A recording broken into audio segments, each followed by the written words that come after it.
Hello दोस्तों, नमस्कार। बहुत स्वागत है आपका एग्जाम गुरुजी चैनल के डेली करंट अफेयर्स के वीडियो में। आज 7 नवंबर 2020 है और आज की वीडियो की पीडीएफ डाउनलोड करना मत भूलिएगा। ये पीडीएफ आपको हमारे टेलीग्राम चैनल से मिल जाएगी, जिसकी लिंक नीचे डिस्क्रिप्शन में दी गई है। उसके अलावा ये पीडीएफ आपको एग्जाम गुरुजी की एप्लीकेशन से मिल जाएगी और एप्लीकेशन गूगल प्ले स्टोर से डाउनलोड कर सकते हैं। एप्लीकेशन पर ही आपको एमपीएसआई 2020-21 के लिए हमारी प्रिंटेड नोट्स मिल जाएंगे। ये प्रिंटेड नोट्स आपको 16 नवंबर तक केवल 895 रुपये में इनको बुक कर सकते हैं। इसके अलावा एमपी पुलिस के लिए भी प्रिंटेड नोट्स आपके लिए उपलब्ध हैं। फ्री होम डिलीवरी इनकी आपको करवाई जाएगी सभी प्रिंटेड नोट्स की, और 695 रुपये में ये भी 16 नवंबर तक आप हमारी एप्लीकेशन से बुक कर सकते हैं। आगे बढ़ेंगे, बात करेंगे थॉट ऑफ द डे की। जो आज का हमारा मोटिवेशनल पावरफुल थॉट है कि निरंतर प्रयास करो। जीवन में सबसे इंपॉर्टेंट क्या है? निरंतर प्रयास। प्रयास तो है, लेकिन वो लगातार वाला प्रयास होना चाहिए। इसी से ही सफलता की प्राप्ति संभव है। बिना इसके सफलता प्राप्त नहीं की जा सकती, क्योंकि जब भी हम सफलता के लिए आगे बढ़ते हैं तो लाइफ में बहुत सारी प्रॉब्लम्स आती हैं, बहुत सारी समस्याएं आती हैं, और उन समस्याओं से कई बार हम जूझते रहते हैं और कई बार जूझ कर ऊब जाते हैं, और जब ऊब जाते हैं तो रास्ता छोड़ देते हैं, और जब रास्ता छोड़ते हैं तो सफलता मिलना तो पॉसिबल है ही नहीं। इसीलिए निरंतर प्रयासों की बहुत बड़ी जरूरत है सफलता प्राप्ति में।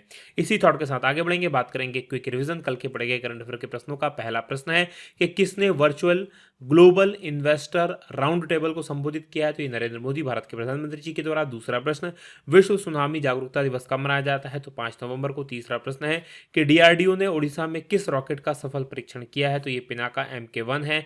और चौथा प्रश्न है कि भारत और किस देश के बीच स्वास्थ्य और दवा के क्षेत्र में समझौता ज्ञापन को कैबिनेट ने मंजूरी दी है? तो ये इजराइल ने दी है। पांचवा प्रश्न है कि किस देश के राष्ट्रपति जॉन मुगुफुली चुनाव में जीते हैं? ये तंजानिया के राष्ट्रपति हैं। छठवां प्रश्न है कि संयुक्त राष्ट्र ने परमाणु निरस्त्रीकरण पर भारत के कितने प्रस्तावों को अपनाया है? तो 2 प्रस्तावों को अपनाया है। सातवां प्रश्न है कि विश्व वन्य जीव कोष के सर्वेक्षण अनुसार 2050 तक पानी की कमी से जूझने वाले भारत के 30 शहरों में सबसे ऊपर कौन सा शहर है? तो इसमें जयपुर सबसे ऊपर है। और आठवां प्रश्न है कि केंद्रीय प्रदूषण नियंत्रण बोर्ड के अनुसार प्रदूषण के लिहाज से देश में पहले स्थान पर कौन सा शहर है? तो मुरादाबाद पहले स्थान पर है। नवा प्रश्न है कि ONGC विदेश लिमिटेड के नए MD और CEO कौन बने हैं? तो ये AK गुप्ता बने हैं। और 10वां प्रश्न है कि हाल ही में NPCL ने किस कंपनी को पेमेंट सर्विस शुरू करने की अनुमति दी है? तो ये व्हाट्सएप के लिए दी गई है। और 11वां प्रश्न है कि केंद्रीय मंत्री प्रहलाद सिंह पटेल ने प्रसाद योजना के तहत किस राज्य के गुरुवायूर में पर्यटक सुविधा केंद्र का उद्घाटन किया है? तो ये केरल में किया है। और 12वां प्रश्न है कि निम्न में से किन राज्य सरकारों ने पटाखों की बिक्री पर रोक लगाई है? तो ये मध्य प्रदेश, उड़ीसा, बंगाल, इसके पश्चिम बंगाल, इसके अलावा दिल्ली और कर्नाटक ने भी रोक लगा दी है। 13वां प्रश्न है कि किस राज्य में प्राइवेट नौकरियों में स्थानीय लोगों को 75% आरक्षण के लिए विधानसभा में विधेयक पारित किया गया है? तो ये हरियाणा में पारित हुआ है। और 14वां प्रश्न है कि हाल ही में किस बॉलीवुड अभिनेता का निधन हो गया है? तो उनका नाम था फराज खान।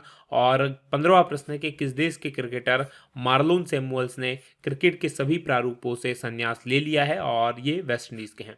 ये थे हमारे कल के पढ़े गए करंट अफेयर के प्रश्नों का क्विक रिवीजन।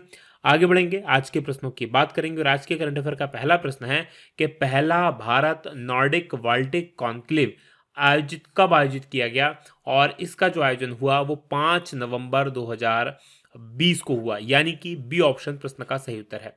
डिटेल देख लीजिए क्या है। तो 5 नवंबर 2020 को पहला भारत नॉर्डिक बाल्टिक कॉन्क्लेव ये वर्चुअली आयोजित हुआ।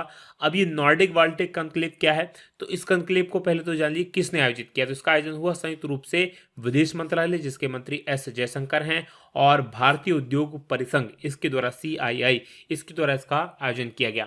नॉर्डिक बाल्टिक 8 के अंदर 8 देश शामिल हैं। कौन कौन से देश शामिल हैं? ये शामिल है Estonia, Denmark, Finland, Latvia, Iceland, Norway, Lithuania और स्वीडन। जबकि बाल्टिक देश कौन कौन से कहलाते हैं? इनमें से जो बाल्टिक देश कहलाते हैं तो लातविया, लिथुआनिया और एस्टोनिया, ये 3 देश बाल्टिक देश कहलाते हैं। फिर नॉर्डिक देश हैं, और इस प्रकार से बाल्टिक नॉर्डिक 8 बनते हैं ये कुल मिलाकर। और इसके अलावा अगर आपसे नॉर्डिक देश पूछे जाएं तो वो है नॉर्वे, डेनमार्क, फिनलैंड, स्वीडन और आइसलैंड। यानी कि ये 5 देश जो हैं ये कहलाते हैं नॉर्डिक देश। और ये 3 देश हैं लातविया, लिथुआनिया और एस्टोनिया, ये जो 3 देश हैं ये कहलाते हैं बाल्टिक देश। मैप में मैं आपको ये सारे देश दिखा देता हूं पहले। जैसा कि आप स्क्रीन पर देख पा रहे हैं, ये हमारा भारत है और हमारे भारत से आपको नॉर्डिक बाल्टिक कंट्रीज जाना है तो ये सारी के सारी यूरोपियन कंट्रीज हैं। नॉर्डिक बाल्टिक कंट्रीज आप देखेंगे तो यूरोपियन कंट्रीज हैं। कौन कौन सी है ये कंट्रीज, पहले मैं आपको बाल्टिक कंट्रीज दिखा देता हूं। तो यहां पर आप देख पा रहे हैं ये बाल्टिक सागर है, ये वाला जो हिस्सा है ये बाल्टिक सागर है। और बाल्टिक सागर के पास में देखेंगे तो ये एस्टोनिया है, ये लाटविया है और ये लिथुआनिया है। ये तीनों कंट्रीज कौन सी हैं, ये तीनों बाल्टिक कंट्रीज कहलाती हैं क्योंकि बाल्टिक सागर के पास में है। अब बात करें नॉर्डिक कंट्रीज की तो ऊपर देखेंगे ये फिनलैंड है, ये स्वीडन है, ये नॉर्वे है, ये डेनमार्क है और इसके ऊपर देखेंगे ये जो दिखाई दे रहा है आपको ये आइसलैंड है। ये सारी कंट्रीज क्या कहलाती हैं, ये नॉर्डिक कंट्रीज कहलाती हैं, ये आपको याद रखना है। आगे बढ़ेंगे, बात करेंगे अगले प्रश्न की।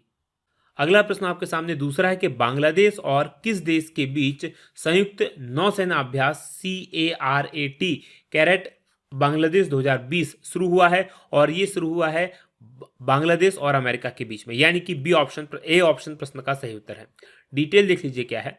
तो संयुक्त राज्य अमेरिका और बांग्लादेश की नौसेनाओं के बीच में 4 नवंबर 2020 को संयुक्त रूप से एक अभ्यास शुरू हुआ, cooperation afloat readiness and training, जिसको शॉर्ट में CARAT कहा जाता है। तो कैरेट बांग्लादेश 2020 के नाम से।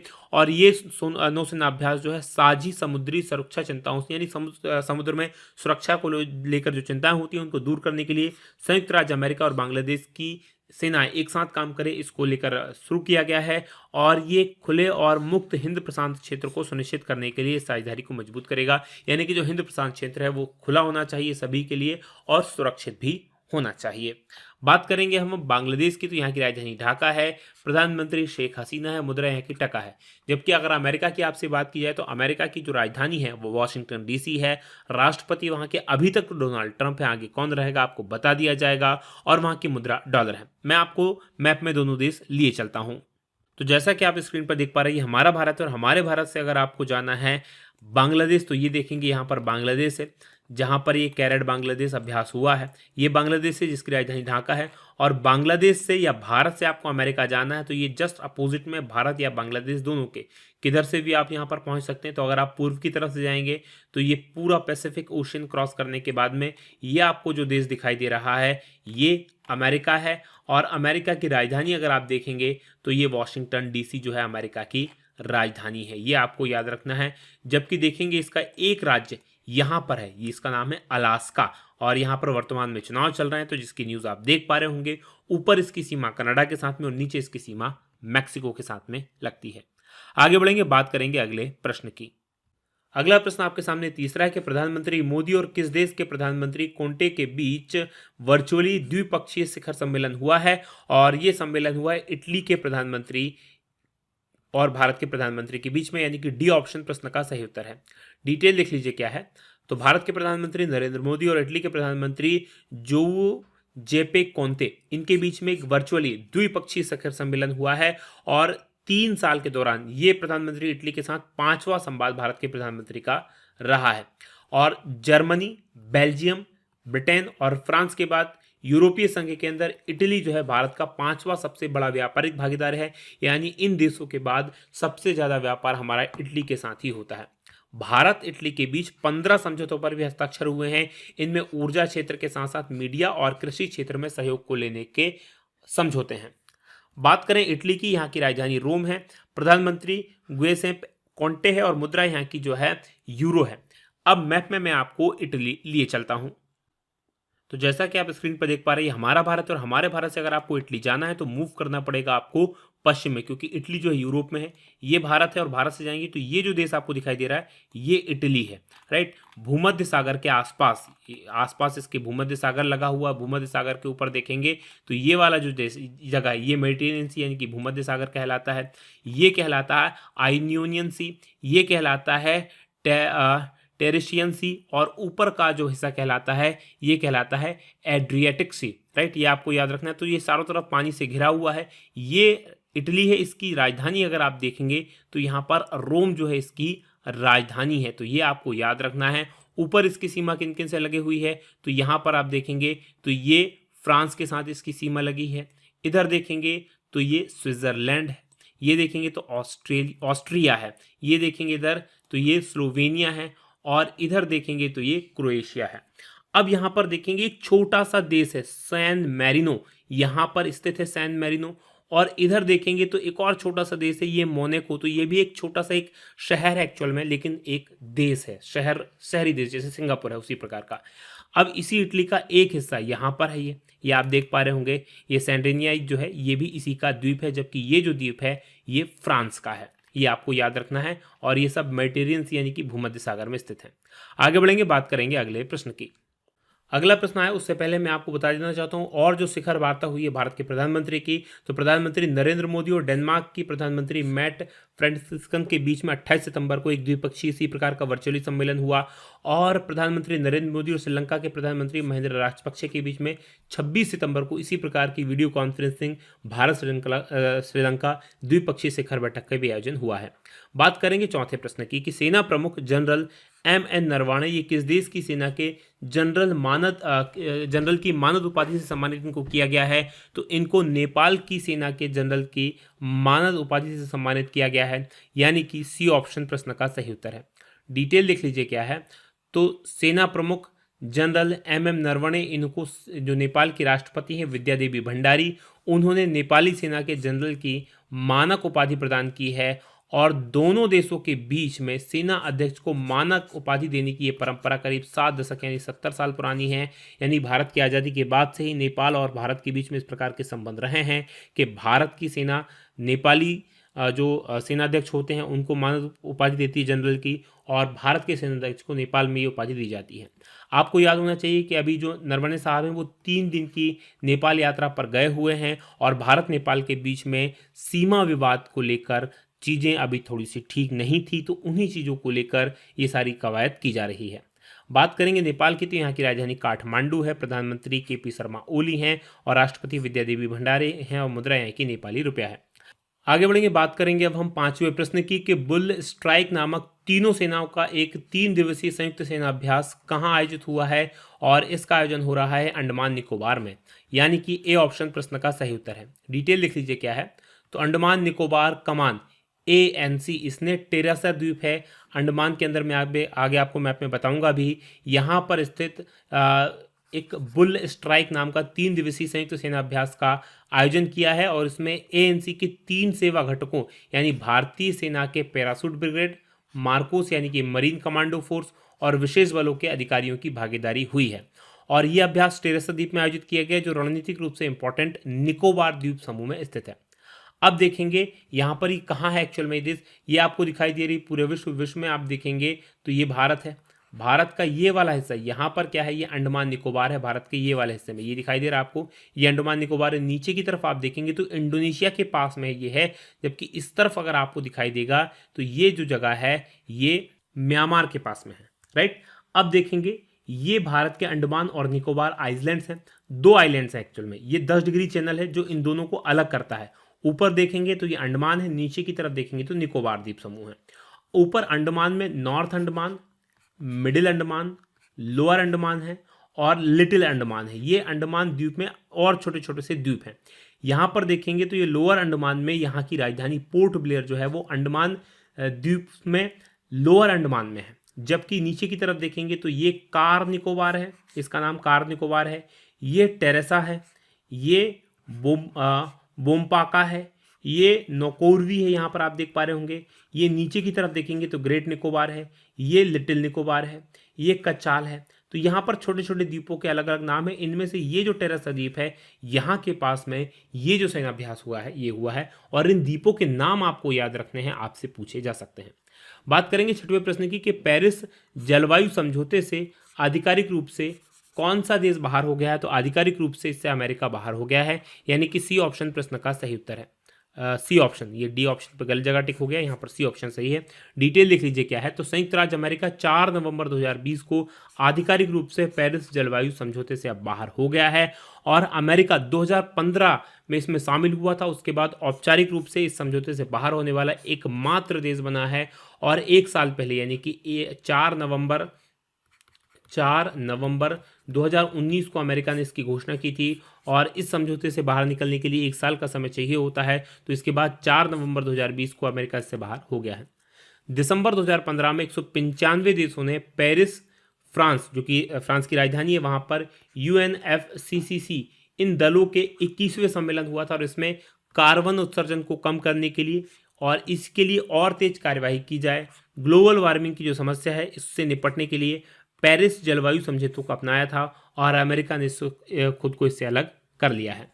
बात करेंगे 7वें प्रश्न की कि सिस्का ग्रुप ने किसको अपना ब्रांड एम्बेसडर बनाया है, और नया ब्रांड एम्बेसडर बनाया है राजकुमार राव को, यानी कि बी ऑप्शन प्रश्न का सही उत्तर है। डिटेल लिख लीजिए क्या है। तो सिस्का ग्रुप ने अभिनेता राजकुमार राव को अपना ब्रांड एम्बेसडर बनाया है और ये एलईडी और फेन सेगमेंट में सिस्का उत्पादों की सेल बढ़ाने के लिए कंपनी का प्रचार करेंगे, जो कि हर ब्रांड एम्बेसडर करता है। इसके लिए एक नया विज्ञापन चलाया जाएगा। बात करेंगे पिछले करंट अफेयर की, जो और दूसरे ब्रांड एम्बेसडर बनाए गए हैं, जैसे पार्ले एग्रो ने प्रियंका चोपड़ा जोनास को अपना नया ब्रांड एम्बेसडर बनाया है। बी करके उनका एक नया एपी फिज जैसा वी फिज करके एक नया प्रोडक्ट आया है उसके लिए। इसके अलावा आमिर खान को वेदांतु ने ब्रांड एम्बेसडर बनाया है। आमिर खान को ही सीएट ने ब्रांड एम्बेसडर बनाया है। इसके अलावा एसर इंडिया ने सोनू सूद, एसर क्या है, ये कंप्यूटर वाली कंपनी है, लैपटॉप वगैरह बनाती है, इसने सोनू सूद को ब्रांड एम्बेसडर बनाया है। आकाश एजुकेशनल ने क्रिकेटर युवराज सिंह को अपना ब्रांड एम्बेसडर बनाया है और बजाज अलियांस ने आयुष्मान खुराना को ब्रांड एम्बेसडर बनाया है। बात करेंगे 8वें प्रश्न की कि नमामि गंगे परियोजना का ब्रांड एम्बेसडर कौन सा कार्टून कॉमिक कैरेक्टर बना है, और ये है चाचा चौधरी, यानी कि ए ऑप्शन प्रश्न का सही उत्तर है। डिटेल लिख लीजिए क्या है। तो प्रतिष्ठित भारतीय कॉमिक्स हीरो चाचा चौधरी, ये जो है नमामि गंगे कार्यक्रम के ब्रांड एम्बेसडर बने हैं और नमामि गंगे कार्यक्रम केंद्र सरकार की योजना है जिसे 2014 में शुरू किया गया था और इस परियोजना के तहत जो राष्ट्रीय नदी है गंगा, इसका प्रदूषण, संरक्षण और कायाकल्प करने के उद्देश्य से शुरू की गई थी, यानी कि इसमें प्रदूषण कम किया जाए, इसको संरक्षित किया जाए, इसको चेंज किया जाए। बात करेंगे 9वें प्रश्न की कि कहाँ स्थित ग्रेट बैरियर रीफ में 500 मीटर लंबा एक कोरल रीफ खोजा गया है, और ये ग्रेट बैरियर रीफ जो है ऑस्ट्रेलिया के पूर्वी तट पर स्थित है, यानी कि सी ऑप्शन प्रश्न का सही उत्तर है। डिटेल लिख लीजिए क्या है। तो वैज्ञानिकों ने ऑस्ट्रेलिया के ग्रेट बैरियर रीफ में एक बड़े पैमाने पर अलग कोरल रीफ की खोज की, यानी कि ग्रेट बैरियर रीफ से लगे हुए हिस्से में ये खोज की गई है और इसका आधार, यानी कि समुद्र में इसका आधार करीब 1.5 किलोमीटर चौड़ा है और रीफ का केवल 40 मीटर हिस्सा ही समुद्र की सतह के नीचे है। इस रीफ की खोज जो है स्मेट ओशन इंस्टीट्यूट के ऑस्ट्रेलियाई वैज्ञानिकों के द्वारा की गई है। अब इस मैप में देखेंगे कि ग्रेट बैरियर रीफ एक्चुअल में है क्या। ये ऑस्ट्रेलिया है, यहाँ पर इसकी राजधानी कैनबरा, ये आपको याद रखना है। इस तरफ पैसिफिक ओशियन है, इस तरफ देखेंगे तो इंडियन ओशियन है। तो ग्रेट बैरियर रीफ जो है वो इंडियन ओशियन में, पैसिफिक ओशियन में है और किस तरफ है, ऑस्ट्रेलिया के ये हिस्सा कौन सा है, पूर्वी। जब भी कोई मैप देखें तो याद रखें ऊपर नॉर्थ होता है, नीचे साउथ होता है। इस तरफ देखेंगे तो ईस्ट होगा और इस तरफ इस तरफ देखेंगे तो ईस्ट होगा और इस तरफ देखेंगे तो वेस्ट होगा, यानी कि ये पश्चिम है और ये पूर्वी है। तो यहाँ पर स्थित है ऑस्ट्रेलिया की ग्रेट बैरियर रीफ। क्या होती हैं ये, समुद्र के अंदर मूंगा की चट्टानें होती है। मूंगा एक प्रकार का कोरल इंग्लिश में कहा जाता है, एक प्रकार के जीव होते हैं और ये जब मृत होते जाते हैं तो अपने शरीर का जो इनका कैल्शियम का ढांचा होता है उससे चट्टानें बनती हैं, उनको मूंगा की चट्टानें कहते हैं। ये आपको याद रखना है। बात करेंगे 10वें प्रश्न की कि हॉकी इंडिया के नए अध्यक्ष कौन बने हैं। तो हॉकी इंडिया के नए अध्यक्ष बने हैं ज्ञानेंद्रो निंगोम्बम, ये आपको याद रखना है, यानी कि डी ऑप्शन प्रश्न का सही उत्तर है। डिटेल लिख लीजिए क्या है। तो मणिपुर के रहने वाले हैं ज्ञानेंद्रो निंगोम्बम, ये निर्विरोध रूप से हॉकी इंडिया के नए अध्यक्ष चुने गए हैं और हॉकी इंडिया का अध्यक्ष चुने जाने वाले पूर्वोत्तर के पहले व्यक्ति बन गए हैं पूर्वोत्तर राज्यों से। उन्हें इस पद पर 2 वर्ष के लिए चुना गया है और इससे पहले जो अध्यक्ष थे मोहम्मद मुश्ताक अहमद, इनको निर्विरोध रूप से वरिष्ठ उपाध्यक्ष चुना गया है। ये था हमारा करंट अफेयर। उससे आगे बढ़ें, बात करें पिछले करंट अफेयर में मैंने आपको बताया था कि हैंडबॉल फेडरेशन के नए अध्यक्ष चुने हैं तेलंगाना के जगमोहन राव और ओलंपियन रहे हैं आदिल जे सुमेरीवाला, इनको तीसरी बार भारतीय एथलेटिक्स महासंघ का अध्यक्ष चुना गया है। इसके अलावा अंतर्राष्ट्रीय भारोत्तोलन महासंघ ने माइकल ईरानी को अपना अंतरिम अध्यक्ष बनाया है। यह हमारा आज का वीडियो था। बात करेंगे अब हम कल के सवाल की। कल मैंने आपसे प्रश्न पूछा था कि भारतीय बैंक संघ यानी आईबीए के नए चेयरमैन कौन बने हैं, और ये बने हैं राज किरण राय, यानी कि बी ऑप्शन प्रश्न का सही उत्तर है। आप में से काफ़ी सारे लोगों ने इस प्रश्न का सही उत्तर दिया है और आज के प्रश्न का सही उत्तर देना मत भूलिएगा। आज का हमारा प्रश्न है कि किस राज्य स्थित हिमालय की लाहौल घाटी में हींग की खेती शुरू की गई है, तो कमेंट करके बताइएगा कि ये लाहौल घाटी किस राज्य में स्थित है। ये वीडियो कैसा लगा बताना मत भूलिएगा। आज की बात करेंगे यहीं समाप्त। आप लोगों का बहुत बहुत धन्यवाद। जय हिंद, जय भारत।